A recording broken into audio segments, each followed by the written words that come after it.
Welcome to Dr. Cush's Exotic Drinks. I am Dr. Cush. While I do this, why don't I tell you a little bit about what's going on? I had a cool opportunity last night in Hollywood. There is, I think that they have announced it at least a little bit. There is a new tiki bar opening out there, and a friend of mine is working at the venue where it's going to be. He's it's in the alcohol business, so I'm also, kind of in the alcohol business, I guess. And I got a chance to see this new tiki bar before it opened, and it was very cool. I am very excited to see how this thing goes. I think that's all I'm going to say about it, because I don't know what everybody else knows about it.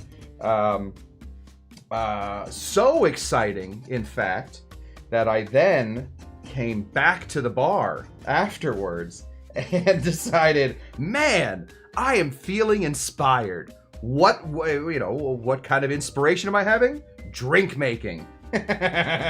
So, old Dr. Cush, I'm not going to say anybody else that was there, but there was at least one other person there, decided, hey, you know what would be a lot of fun? Let's try everything.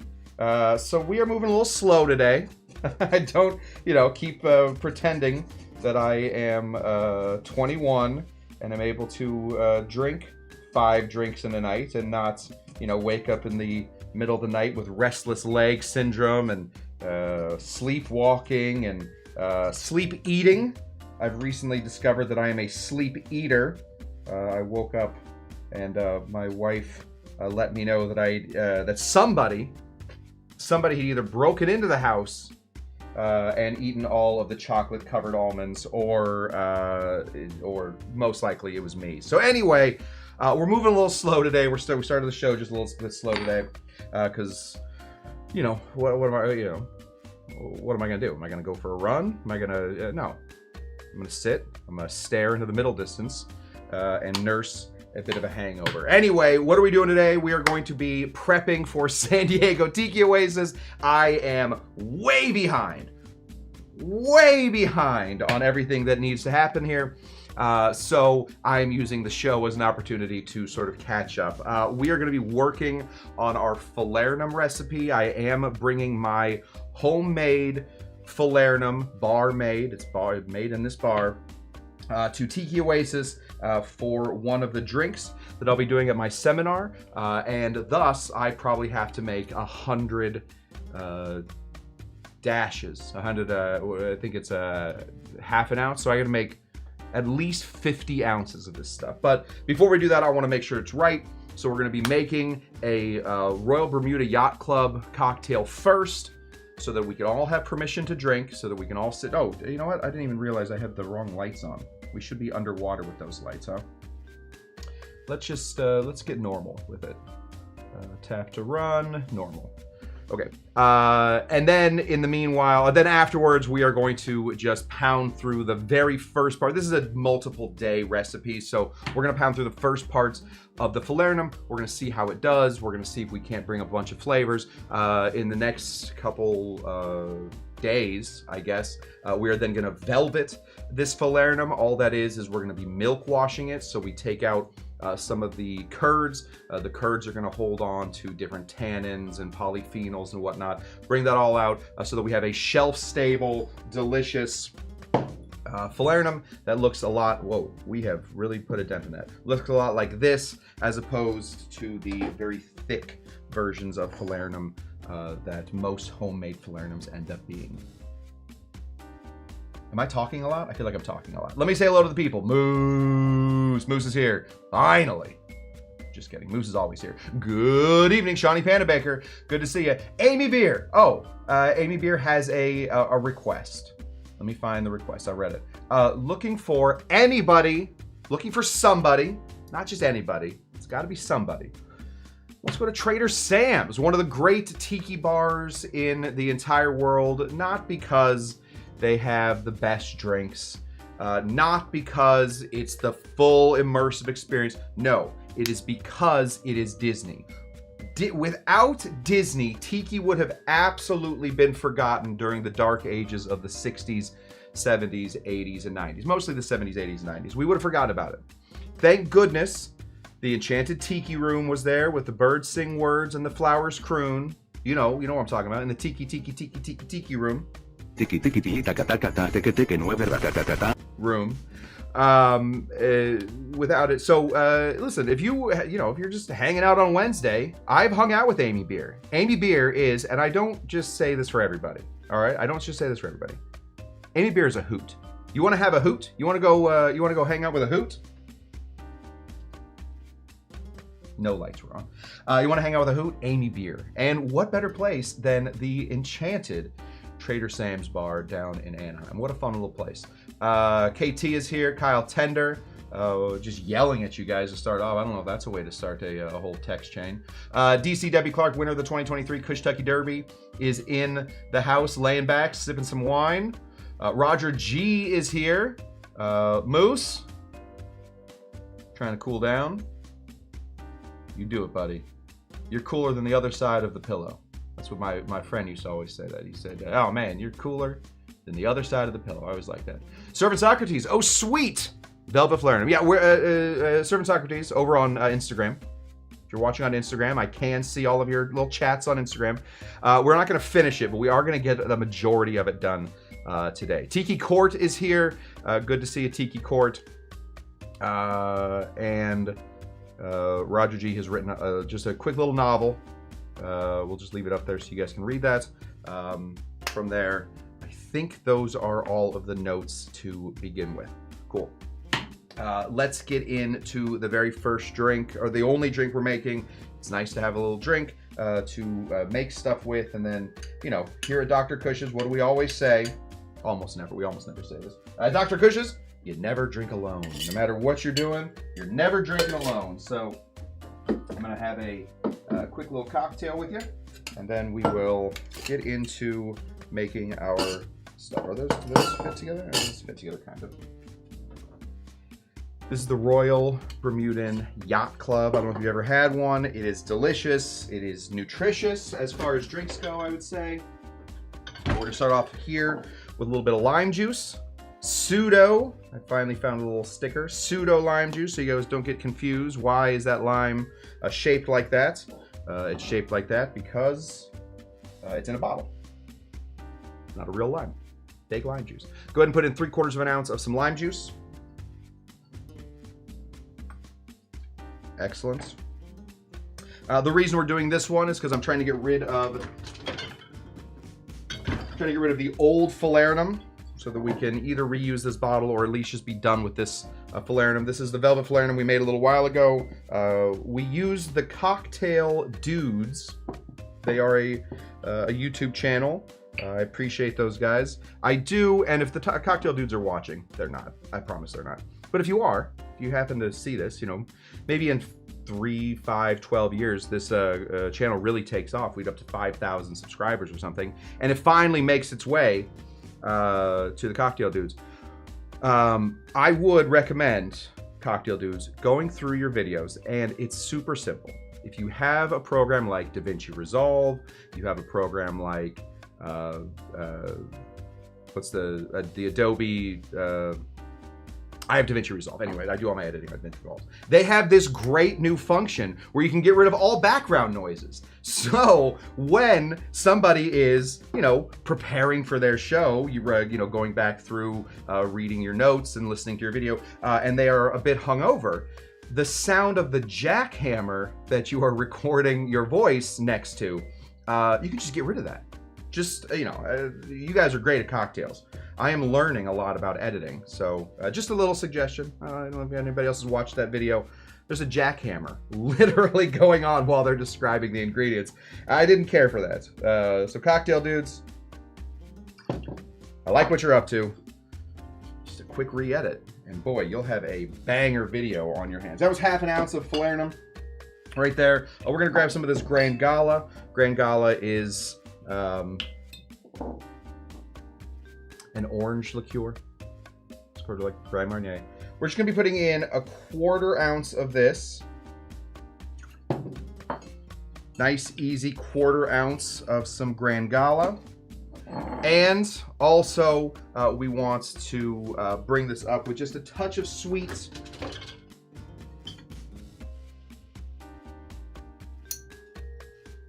Touch of simple syrup. Just a little bit. They say 1/12 of an ounce. I don't have a way to calculate that. I just had a little bit left in there. So if you have a sweeter Velvet Falernum or a sweeter Falernum, I would say you don't need the simple syrup. But if you have a sort of a drier Falernum, which we in fact do have, a little simple syrup is going to help you out. Last but not least, just a nice aged white rum. 1 second. With all due respect to Walt, at least in the Northeast, it was Chinese restaurants that kept tiki alive during the Dark Ages. And then Walt gets too much credit. All right. Well, we all got opinions. Listen, he wasn't the only thing keeping tiki alive, but certainly the Disney company did keep at least tropical escapism open enough. If you ever have been to a tiki convention, I've now been to 3, no big deal, whatever. I mean, cool guy alert, woo, woo, woo. You will notice that there are a few types of people that show up to tiki conventions. There are going to be the tiki people, obviously. Then there's going to be the rockabilly people, the guys with like the slick hair, the ladies with the leather jacket, I don't know what, but they're the rockabilly people, like that surfer rock kind of people. And then there's always going to be the Disney people. Disney people show up to tiki conventions the same way that, oh, I wish I had like a fun little analogy. In the edit, I'll put in a fun analogy there.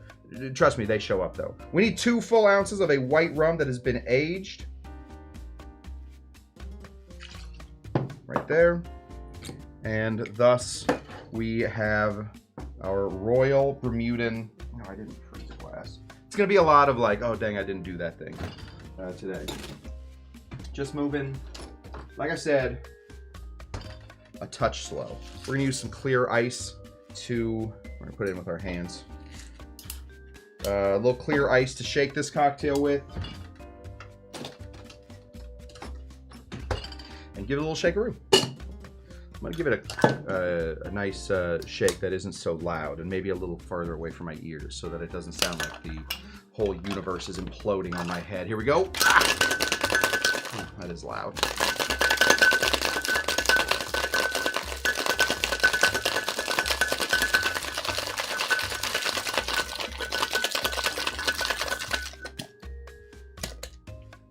I knew it.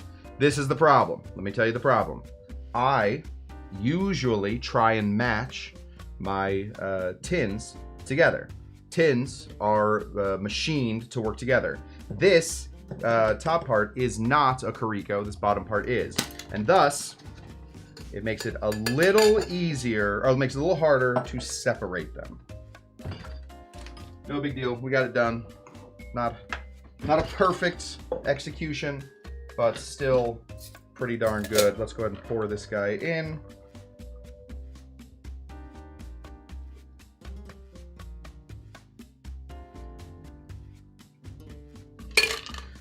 And there we have it, the Royal Bermuda Yacht Club.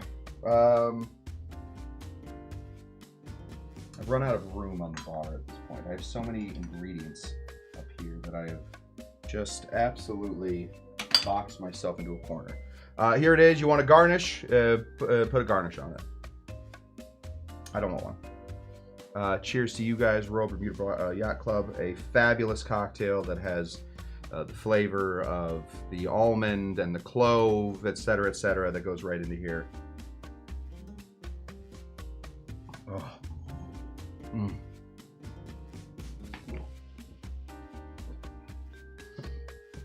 I don't know what the science is behind that first drink after a hangover.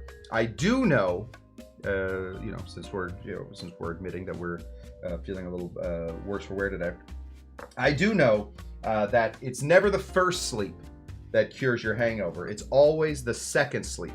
So the quicker you can get to the second sleep, the better your day is going to be. So usually I wake up after a night of inspiration, let's say. Usually I'll wake up and I will immediately take a nap. That is, you want to tell the world that you are a motivated young man that's trying to light it on fire? Wake up in order to take a nap, and you are going to feel like you are a really good member of society, really contributing to the world. All right, so what I'm doing here, since I didn't do it before, just didn't have the strength. We are going to be taking our microplaner. We're gonna set it hard on the table, or on the, I guess it's a bar, and that way we're not, if we're doing it like this, if you're doing it like this, a lot more chance that you are just gonna put a little finger into your lime, and that is not one of the major flavors of Falernum. Usually human flesh is, it's encouraged to not put that into almost any drink. There's a couple. I know that in Alaska somewhere, there is a drink that has a toe in it. My uncle, who, was anybody around when Todd used to show up to the show? I have an uncle. He's also what we would call a hoot, but kind of in a different way than Amy Beer is. He actually was the one that donated the fridge. This is the Todd Cushman Memorial fridge back here. Todd broke his toe, his pinky toe, so badly that they said, "Here's the deal, dude. This is quite a conversation to have with your doctor. Here's the deal. We can, of course, put it into a little sling. It'll never work again. You broke it that bad. It'll never work again. Or listen to this. We can just take it off. We can just take your whole toe off." And he opted to just lose a toe. Just his toe is gone. I found out about this story and instantly asked him what he did with the toe. And he said they just threw it away. I really wanted that toe. There are just a couple things in life that I'm looking for, and one of them is a not illegally gained toe to put into a bottle of booze, preserve it and whatnot. He'd already given it away, so I was unable to obtain that toe, unfortunately. But there is a man walking around who my uncle looks exactly like Bill Clinton. Like, indistinguishable. So if you ever see a dude, I think he's in the Denver area now. If you ever see a dude walking around the Denver area that looks just like Bill Clinton, know that there's a good chance 9 toes. I don't know. Would that count as a fun fact? I think that's just a little piece of, maybe that's just a little piece of trivia. There is a guy that looks just like Bill Clinton, who is related to Dr. Cush, and he has 9 toes, and he lives in Denver. Now you know. Just trying to fill a little time, I guess. Yeah, the hashtag Cush wants toes is now trending all over the world, and soon I will be awash with rightfully gotten toes. Please do not send me a toe. I will find my own toe. I will find somebody's toe. I do not want your toes. I don't think any of the big 30 was threatening to send me toes, but please don't do it. All right, last one. What we're doing right now, all we're doing is zesting the 4 limes, trying to get as much of the zest off with as little of the white pith parts. We don't want that. We just want the outsides of it. The pith is certainly more bitter than the rest of this, so we are just going to get as little of the white and as much of the green as we can right off of there. This is what the show's going to be. Yes, Jen says, she seconds it, do not send toes. I am not asking for your toes. If a toe finds its way to me, I will accept the toe, but I am not actively looking for toes. So do not send me a toe. Don't you dare. I do not want it. I'm not asking for it. I am now a little nervous that I even brought that story up. Maybe we will edit that whole thing out. Probably should anyway, because who wants to watch me just get these things going? All right, that is done. We got the juice of 4 limes, or the zest of 4 limes. Let's get into. Oh, here's what. Yeah, okay. This is a much more fun fact. Shawnee P has 9.5 toes, so he's got Todd by half a toe. So good for you. Honestly, I think that's important. Bring it out the old hot book, or the old the old hot plate. Plug this guy in and get it going. Let's make sure that our overhead cam works. Yes, it does. So we are good. We can show you what's going on in here. All right. Because we are going to velvet this eventually. We tried. There was a whole. Way better. We had at Dr. Cush's Exotic Drinks, we had a Falernum off. I had you guys all submit your favorite Falernum recipes. We made them. I think Jen's hashtag of keep your toes to yourself is also trending. That's good. So at least we're on Twitter, X or whatever it's called. Because the last time we tried this, I did find that the Cocktail Dudes, which I believe was submitted by Bon Bon, that their recipe was the most useful for the purposes that I use it for. I think the other ones were great. The steeping, all that stuff, I think that all works for it. So however you're making Falernum, make your Falernum that way. I like to velvet mine, so I want a lot of big flavors. So we're actually going to be adding extra of some of the ingredients in here in order to get more flavors going. So we're going to start off over here. We're just going to turn this on kind of a low heat. We have these guys from my favorite store on earth, the Trader Joe's. These are their almonds, just dry roasted slivered almonds. We're just gonna give them a little roasting in here. Oh gosh, this smells so good. I think I am protein deprived as well. We're gonna go ahead and put in we're gonna go ahead and put in 1 cup of some almonds. Is that right? There's already. This is 8 ounces of almonds. So we're just gonna throw in our 1 cup of almonds and let those guys really get a little smell on them. Oh dang. Well, I guess we'll just use this. Gonna stir these around. All you want is for those almonds to start to really smell good. There's a really fun odor that the almonds give off once they start to get a little heat. That is what we're looking for. We want the almonds to feel just a touch roasted. Maybe we'll turn this up a little bit so that we can speed this along a little bit. Okay, I'm gonna put this up forward so that I still have a little room to work back here. While those are roasting, we're gonna take our lemons.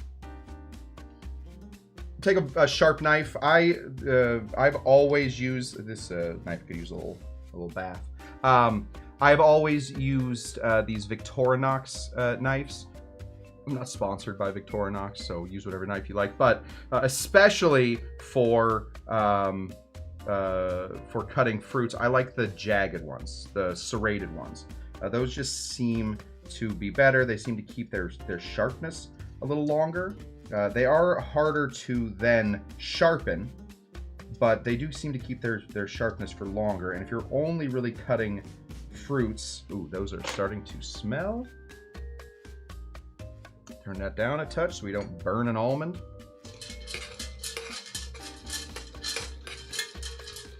Oh, DC Debbie Clark has a great word that I have not used yet, aroma.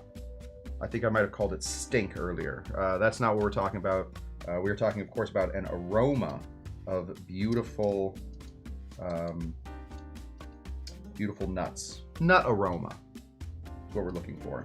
Let's go down here so you guys can sort of see. I don't know if that's interesting to anybody. I think everybody knows what peeling a lemon looks like. But this is a visual show. We do not make a podcast. We make a show. There we go. Right there. And there. We're just going to use the the outsides of 2 lemons. Yes, Cocktail Lulu is, first of all, hello Cocktail Lulu, good to see you. I got to give you guys a call about everything, so we'll talk maybe this week. Cocktail Lulu is just saying one of my big fears out loud, that we do only have 2 weeks until Tiki Oasis San Diego, and I have to make ingredients for like 500 drinks. So we're a little behind the 8 ball. We're just a little bit lost in our timing, but we will go ahead and figure that out soon. Almost done. Obviously, all of this can be done well before you start your internet show that lasts forever. But you can also do it pretty quickly while the almonds are roasting. Plus, is there like an air of danger? Do you guys feel like there's a little danger? Like at any point, Cush could just lose a thumb and then just call it a toe? Okay, there we go. All right, those are looking pretty good. Just a little darker than they were when we started. Let's pull this back a little bit. There we go. A little darker than when we started. Certainly have a bit of an aroma. Nothing is burning yet. I don't see any smoke. That's about the place you want to put these in at. 1 cup of almonds. Then we got to get our spices.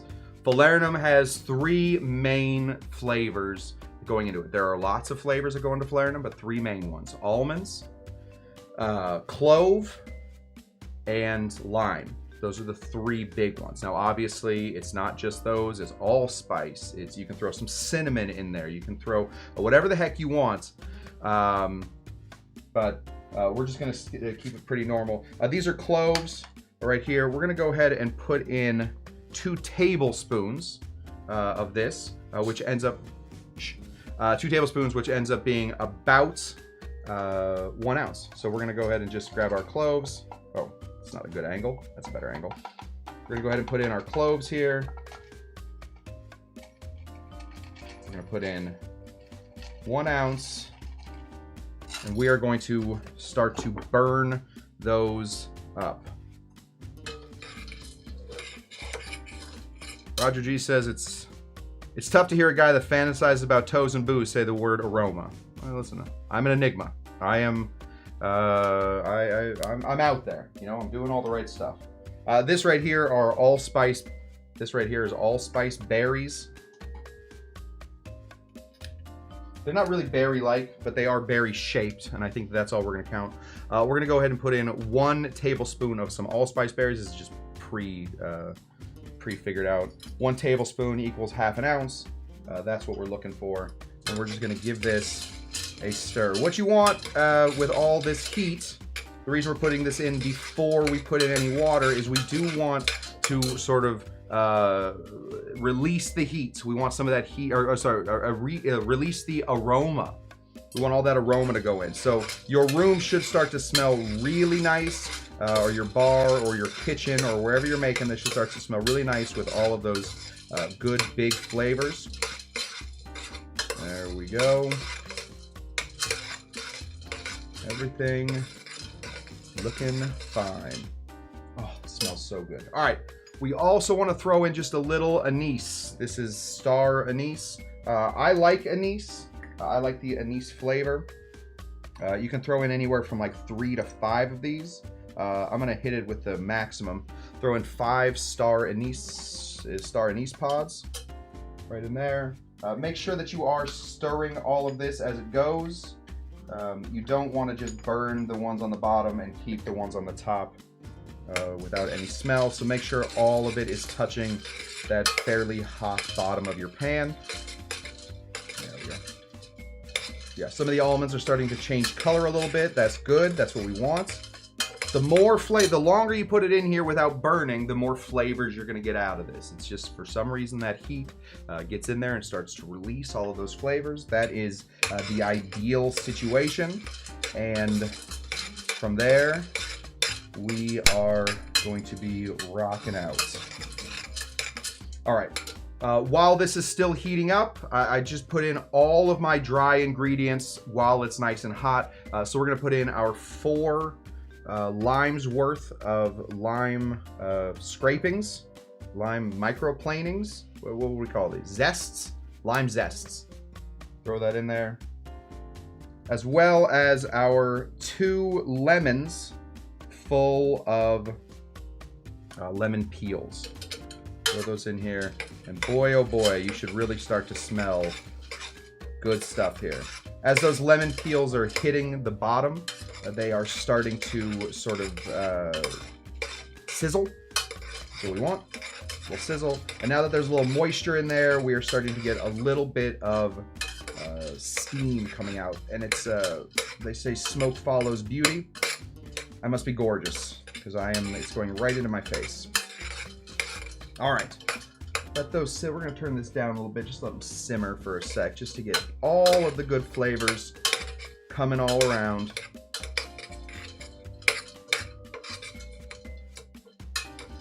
Can I give you guys a suggestion? You know, just a little tip, a little tips and tricks. Don't use a bar spoon. Don't use a bar spoon to do this. Use a real spoon. Something that's, you know, or maybe not even a spoon, maybe like a spatula would be the good way to do this. All right. Feeling good there.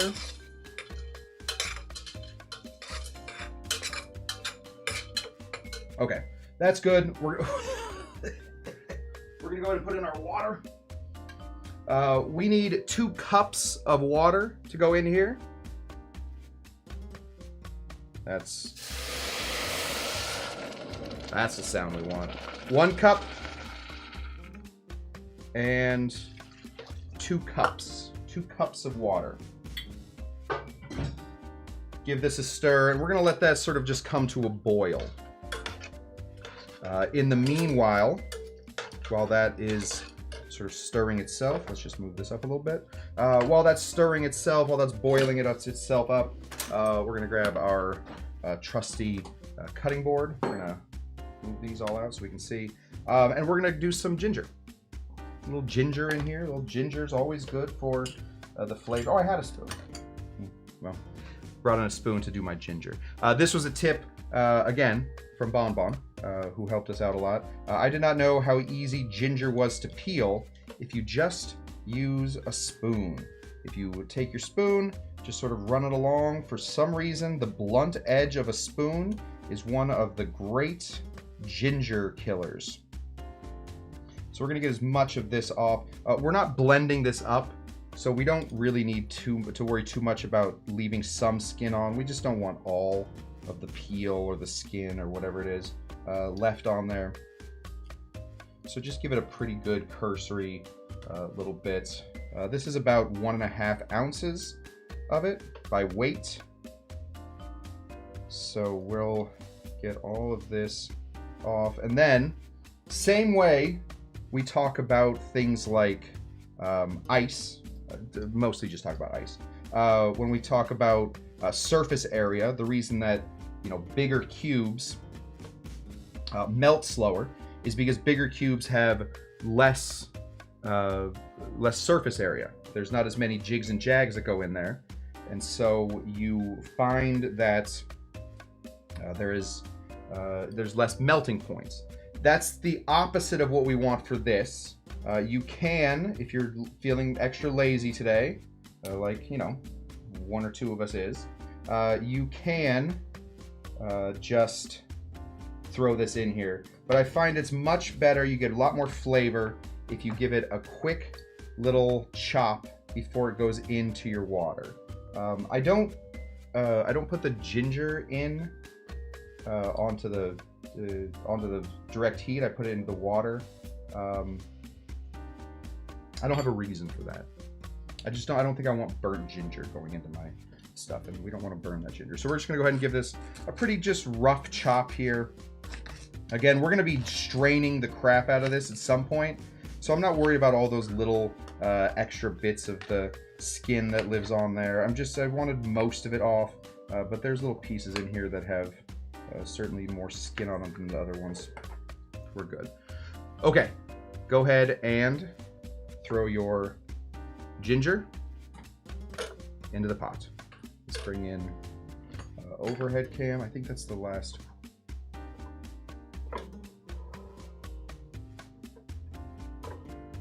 Finding ways to move this without burning my little fingies.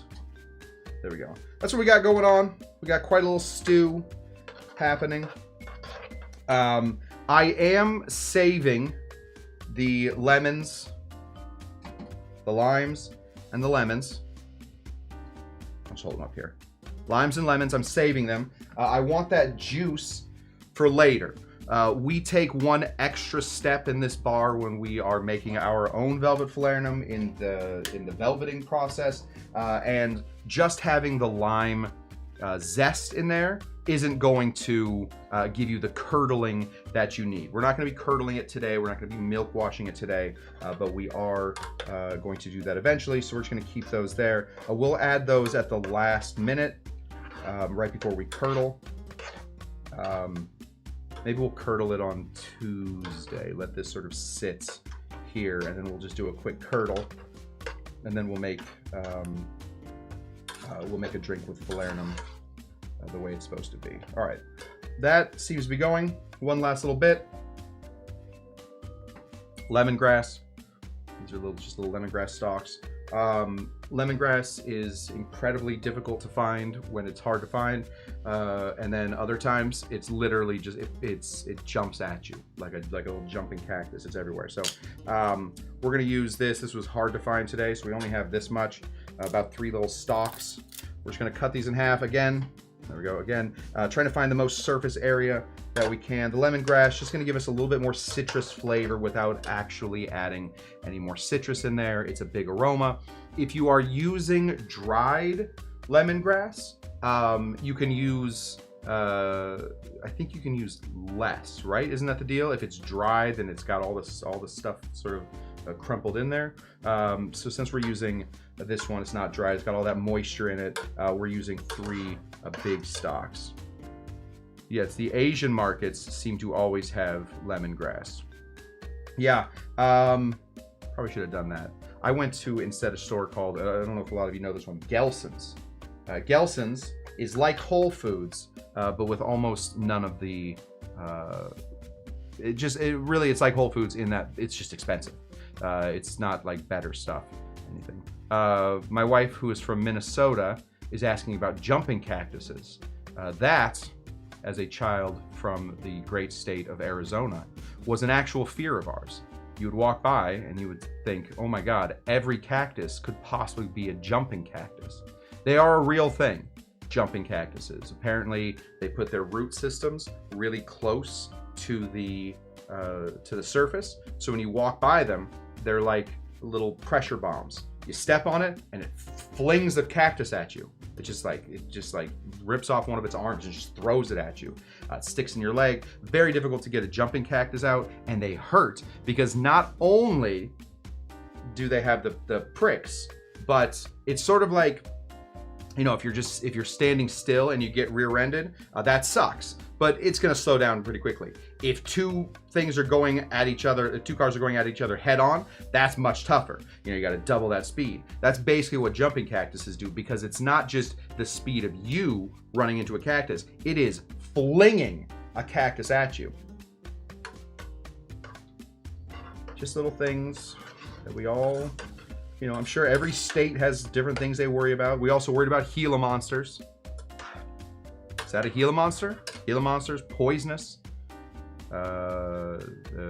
Sorry, Gila monsters, venomous, not poisonous, venomous, and they'll get you. They'll bite you, and you'll have a really, really rough day. We also worried about getting into accidents on ATVs. That was pretty avoidable though. Just don't get on an ATV and you'll be all right. Just things that, you know, kids in Arizona worry about. Okay. That smells great. The low carb cocktail guy worried about gators. I personally also worry about gators all the time. Even in LA. In Los Angeles, about 20 years ago, in the LA River, they found an alligator named Philippe, and they put him in the zoo. Just to warn us. Gators can be anywhere. We had an alligator in the LA Zoo, and it was tough. Dang, Arizona sounds like sounds a little violent. Yeah, listen, Arizona's got a lot going against it. It's kind of like Arizona's kind of like America's Australia, I would say. Most things in Arizona can kill you and are actively looking to kill you. Arizona and Australia don't just sound alike. They are very, very alike. Are we sure that's not something like a jackalope? Listen, you don't want a jackalope coming at you either. That's a mythical creature. ATCs, 3 wheels, and you check, check outside shoes for scorpions. Yeah, I've been bit by a scorpion 2 times in my life, and let me tell you, no fun. You taught me how to make a Hemingway daiquiri, and it's one of. I love that.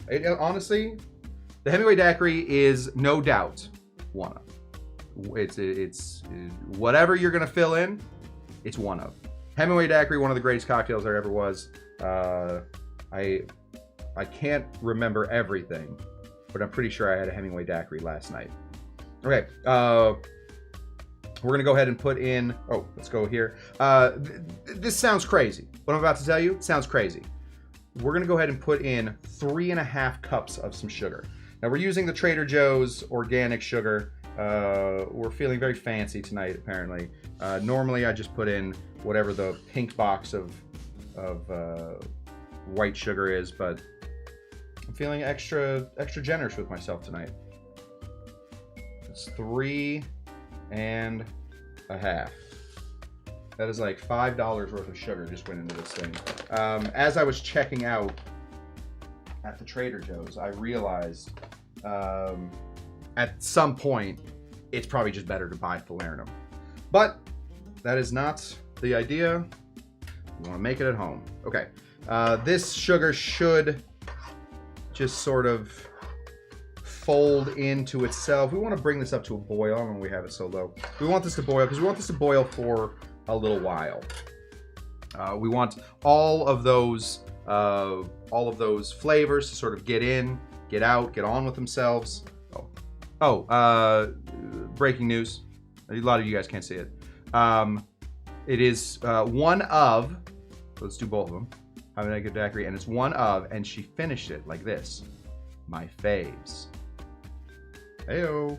But ran out of white rum. Let me tell you, Lisa, that cocktail also works with dark rum.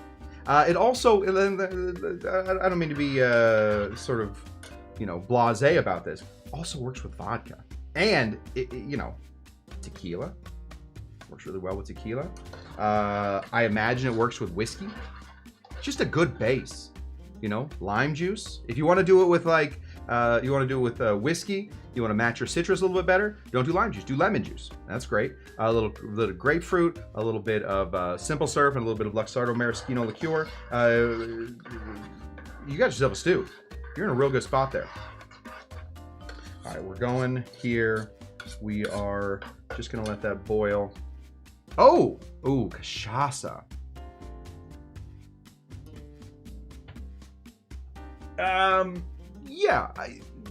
Listen, it's not the exact same cocktail, especially if you're making it 4 parts. Cachaça is a, everybody knows what cachaça is. It's a sugar cane, almost like a brandy kind of thing. Sugar cane. It's like agricole rum. Cachaça is. Big flavors. Sometimes there's anise in there, which can not anise, not like your brother's daughter. Sometimes there's anise in there. Cachaça is, if you don't already love cachaça, any drink you put cachaça in is going to be more grassy than you're probably used to. I guess if you're trying to balance it out, I would bump up the lime juice just a touch. Cachaça and lime juice go super well together, things like the tea punch, etc. So maybe just bump up that lime juice. I wouldn't mess around with the proportion of grapefruit, and I wouldn't specifically for cachaça, since it's already kind of a big flavor, I wouldn't add any more maraschino liqueur. Don't do that. I think those things can really get into it. I had the show on the background while I was cooking. Did I hear you say you enjoy the aroma of your nuts? Yeah. Yeah, I think these nuts that I have right here have a great aroma. They're making the whole bar smell. I'm noticing that, you know, people are walking by saying, God, that nut aroma just smells delicious. Oh, hello to my nieces that are watching. Hello, Archer and Abby and GB. GB is Grant's winner of the 2022 Cush Tucky Derby. I don't think we've ever had all four winners of the Cush Tucky Derby ever in here, but we have DC. We don't have the husbands. We don't have Bon Bon, but we do have the first two, Grant and DC Debbie Clark are both here. What do they always say about a watch pot? I forget what they're always talking about, but something about a watch pot, it doesn't do something. We're just waiting for this to boil. I really want this to, we're just making a stew. We're making a soup, we're making a broth. That's what we're doing here. Yes, it's very sugary. No, I wouldn't put chicken in this, but we are just trying to make this into kind of a fun little broth, and the boiling will certainly help us out. In the meanwhile, I think that, I think maybe, do you think I should just stare at you guys for a little bit? Probably not. So I guess we'll go over next steps with how this is supposed to go, since this is a, you know, I lured you guys in into my little candy house with promises of how to make velvet falernum. So the next thing we want to do, we're going to let this boil. We're going to let all of those flavors until your entire domicile smells like clove, like almonds, like lime, until the whole thing smells like. That's how you know you're done. If every room that you visit smells a little bit like there's falernum in there, after that you're going to take this off of the heat and you're going to let it sit. You want this to cool down by itself. All right, don't put it in cold water. I don't know what you would do with that. Just make sure it's nice and cold. At that point, for the amount that we did 2 cups of water. So for 2 cups of water, you're gonna put 5 ounces of a big, dark Demerara rum, right? Something like, a great one is Lemon Heart. Something that is 151 proof, so that's 75.5% alcohol by volume. You're gonna throw that in there once it's nice and cold. You don't wanna burn off any of that alcohol. That alcohol is gonna help preserve this thing. If you're happy with that, then you just strain that out and you're good to go. We're not happy with that. We're not stopping there. We are then going to re-add the juices from the limes and lemons that we peeled earlier. Those limes and lemons have citric acid in them. They have citric acid, they have malic acid, they have some sucritic acid in there. That is then going to react with our next ingredient, which is milk or whatever, however you say it, wherever you're from. From a cow. You want the cow's mother juices. You are going to take a nice and cooled version of this with the alcohol in it, and we are going to pour, we're going to strain it all out, so we don't want any of the garbage. Maybe a double strain, maybe strain it through, I keep wanting to find a better name for this. There just isn't a better name for it. Eventually, I think somebody will come up with a better name. It's called a chinois. I believe, I'm not gonna get into what I mean. It's called a chinois. It's a big funnel and it points down like this, right? So like it funnels, you pour it into the big part and it funnels into the little part. You wanna funnel as much of this stuff out. Then if you are obsessed with clarity, which some of us are weird, some of us are clarity perverts, you can put that then through either a coffee filter or through some cheesecloth, something to get all the little specks out of the whole thing. Then, since you have the juice in there, you have the alcohol in there, you have your Falernum stew in there with all the big flavors, then you are going to pour this into, not pour milk. You're not going to pour milk into the mixture. You always pour the citrus into the base, the acid into the base. What that's going to do, if you do it slowly, it will give you big, fat curds there's curds. They're called curds. You're separating the curds from the whey. The curds are going to grab onto the polyphenols, to the to just whatever's in there, and it's going to pull them all out. It's going to make those little curds into like little moisture sponges. It's going to suck all that in. Then, and only then, once you have those big curds, don't then go through and stir a ton to break up the curds. You want the curds. Bigger curds, the better. If it looks like cottage cheese, baby, oh baby, you have found the sweet spot. Then you take that mixture with the curds and you pour it through a coffee filter, or like I said, cheesecloth or whatnot. However, and this is where people make mistakes all the time. I did this for years. I was consulting with a bar in Buffalo. They were trying to make a milk punch. They couldn't get it done. They didn't know what it was doing. They had world-class bartenders, very, very talented bartenders. If you're ever in the great state of New York, but you're not in like the the normal part of New York, the island and the surrounding areas. If you're ever there, oh gosh, we got some boiling going on. This is what we're looking for. 1 second. Bling. A little boiling. That's what we want. We want that boil to go. Extracting flavors, heat, extracting flavors. If you ever find yourself in Buffalo, New York, and you don't make it to Hartman's Distillery, you are out of your mind. Hartman's Distillery has possibly my favorite whiskey that I've ever had. A phenomenal bourbon. They do a barrel-aged stuff. I also happen to be college roommates with Mike Hartman. His brother Justin runs that place. Anyway, these guys were having the hardest time getting milk punch going. I also, for a long time, had a very difficult time getting milk punch going because I was a bit too trigger happy with changing out the filter, because it seems like it was taking forever. Milk punch takes a long time.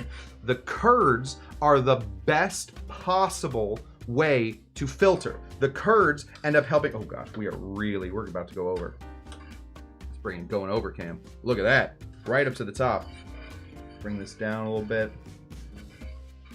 Put it on a low simmer. We just pull this off a touch and let it go. There we go. There we go.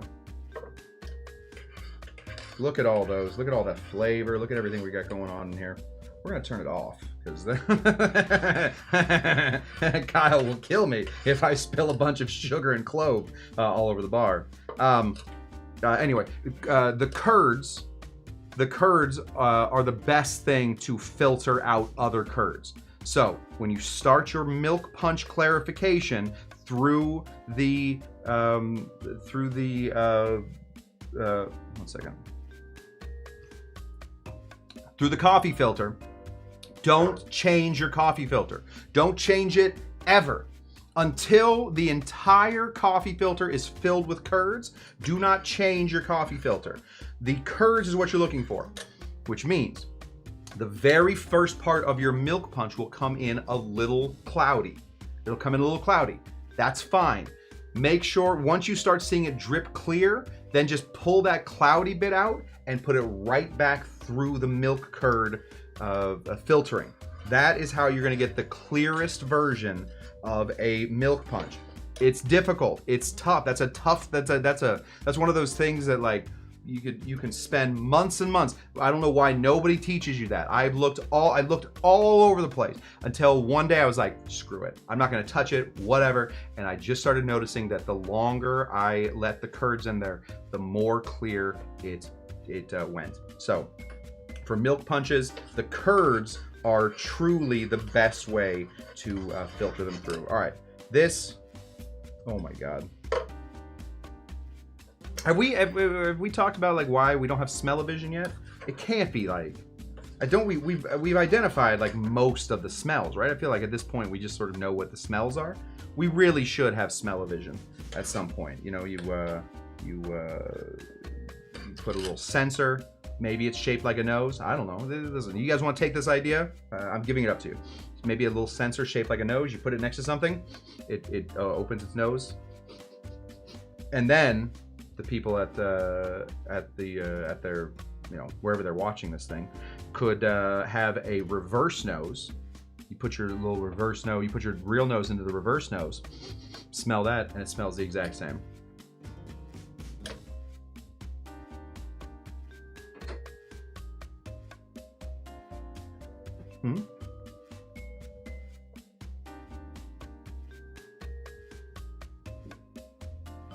Write me a note or something. Sorry, Kyle came sneaking in here. Has the thunderstorm been going the whole time? 1 second. I don't know.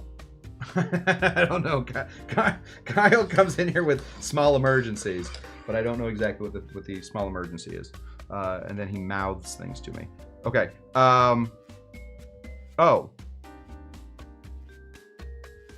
Oh man.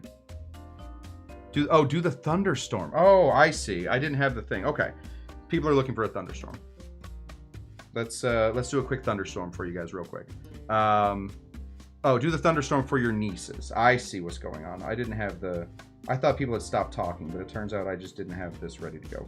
Okay, let's do a quick thunderstorm while we're waiting for this to go. Boop. Here is our thunderstorm.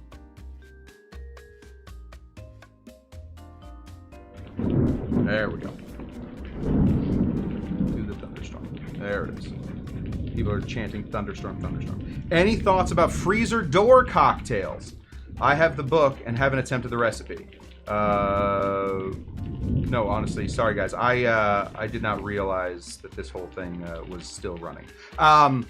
Freezer door cocktails are the best thing you can put into a bar. For especially a home bar, a freezer door cocktail is incredibly important. Make sure it's high ABV. So if you're making, famously, one of the more famous ones are things like the martini, the Manhattan.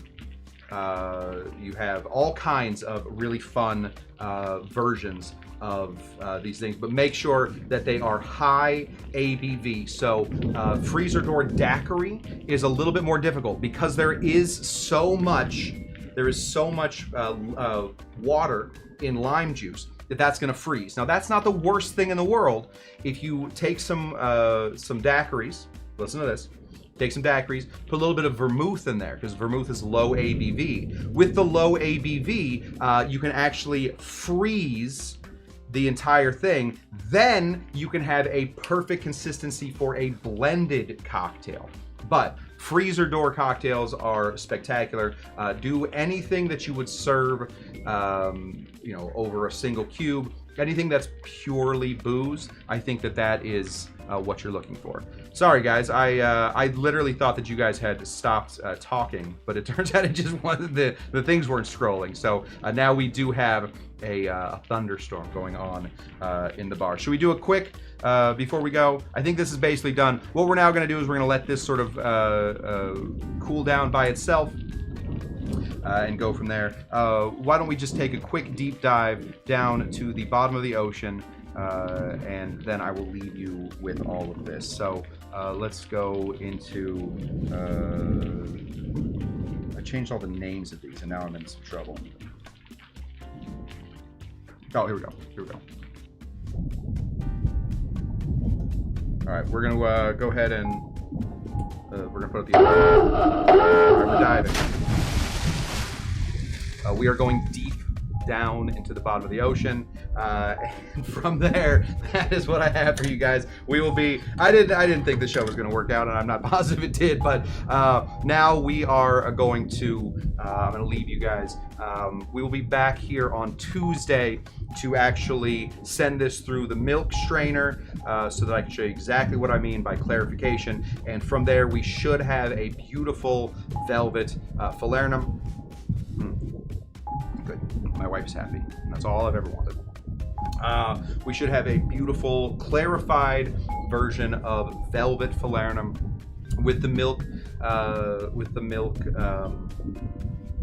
washing. We're going to be adding whey into our cocktail, which is going to give it a much bigger, velvetier feel, and it's also going to take out some of those off flavors. The only problem is it does take away some of the bigger flavors in here, so we do want to make sure that we are getting a lot of flavors before we milk wash. Okay, that's what I have for you guys. Thank you so much for showing up to Dr. Cush's Exotic Drinks. Remember, thanks.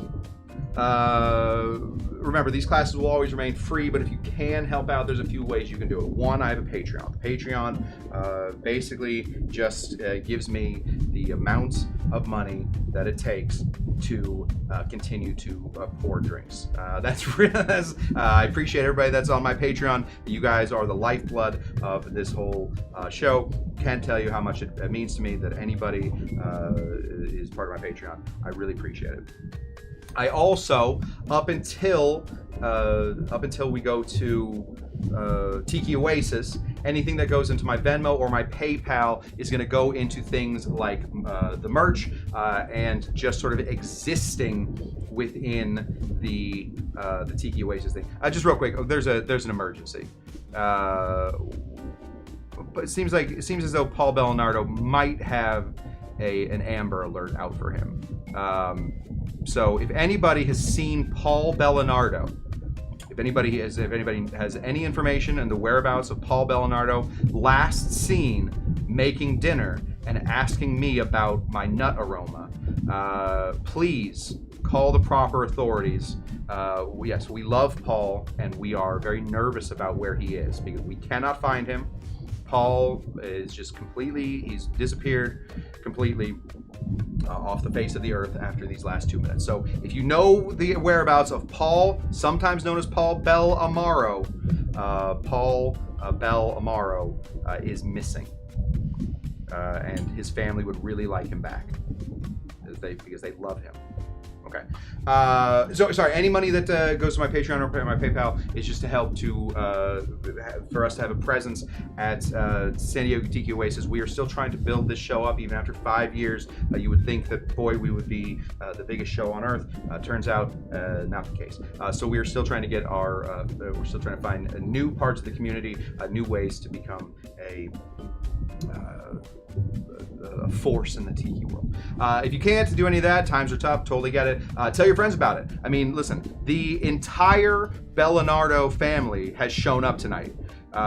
So, clearly Paul has been doing his homework. Unfortunately, Paul is now missing. Paul is gone. We cannot find Paul. Where is Paul? Where is Paul? We don't know where Paul is. But before he went missing, before he was one of the great crime stories of the century, Paul clearly told his family to watch the show. That's a great way to do it. Get more people to watch the show. And if you can't do any of that, remember, we do classes here Tuesdays, Thursdays, and Saturdays for the most part. Show up. We are a growing community. We are a lovely community, the nicest community that is on the internet. I guarantee it. And we make drinks and we chit chat. And then sometimes we have things like, I don't know, sometimes out of nowhere, you just get a bit of a volcano going. Is the volcano working? There we go. Sometimes a volcano happens, and that's what the show is. So thank you guys for showing up. Watch these people's names. The people that go up, these are my patrons. I super appreciate them. We're gonna do a little dance. I'm going to let this cool down, and on Tuesday we will come back. We will strain this and hang out. Forlorn hope. Thanks, buddy. It will happen. It will happen. Oh yes, and Amy Beer says, Amy Beer, the #1 watcher right now, says muddle that like button. Hit that mic. Sorry, hit that like. I can't tell if the volcano is going. Oh, now it is. Okay, that's what I got for you guys. Yeah, boom, volcano. I love the volcano too. Yeah, well, listen, we're working on it. That's what I got for you guys. We'll see you on Tuesday. Yeah, hopefully, yeah, and honestly, please, hopes and prayers to the Bellinardo family, who has unfortunately lost one of their own. Paul is completely missing. just absolutely has disappeared. So if you guys have any information on Paul Bellinardo, please go to findpaulbellinardo, I'm sure that that's a website already. And until then, what do we always say? We say things like, Are you Dr. Jinga Janga? We're going to find him. Bye! What are we doing? Goodbye.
Dr. Jinga Janga?